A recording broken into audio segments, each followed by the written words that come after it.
unimaginable a decade ago. High-tech investment in Macedonia, the former Yugoslavia's most southerly and once impoverished province. What we've done is taken our experience in manufacturing all around the world and brought it together in this plant, which is state-of-the-art now. Johnson Matthey is a world leader in catalytic converters, 8,500 employees in over 30 countries worldwide. Legislation to cut vehicle emissions led to expansion in Europe. Macedonia beat off the competition to get their business. It had all of the right things we were looking for. Ultimately, we could get space. It's central for Europe. We had a good workforce potential in this area. At the opening several weeks ago, the company's corporate executives flew in to add their thanks. They invited Macedonia's Prime Minister, Nikola Gruevski, to cut the ribbon.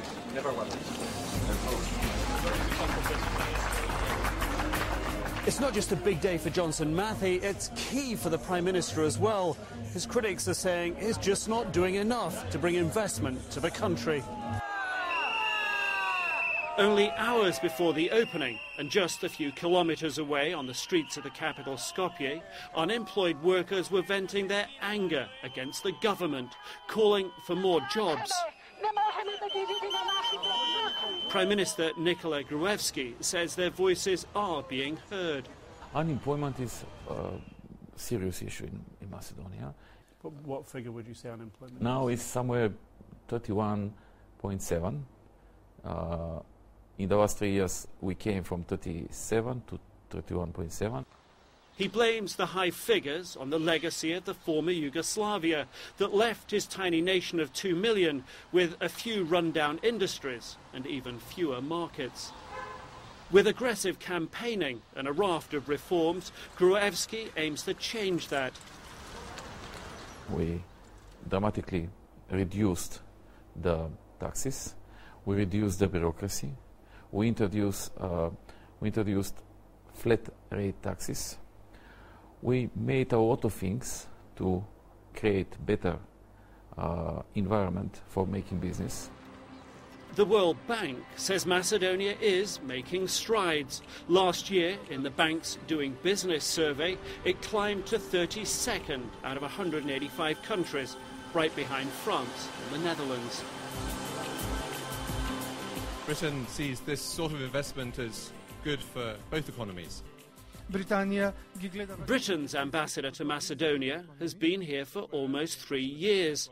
Johnson Matthey's $50 million factory is the biggest British investment he's seen, but expects with more reforms Macedonia may do better. It's made a lot of progress, but there's more to do, and there's more to do in areas such as judicial reform, in the fight against corruption, and in reform of public administration. At the industrial park, empty lots around the Johnson Matthey plant are silent testimony to last year's global recession, plans put on hold by overseas investors. For Johnson Matthey, the space is a good thing. Plenty of room for expansion as the industry grows. Their coming is important for us for several reasons, including building of image as a country which is good for making business, employment, export. Macedonia needs plenty more like Johnson Matthey if it's to raise living standards among its 2 million citizens. Nick Robertson, CNN, Skopje, Macedonia.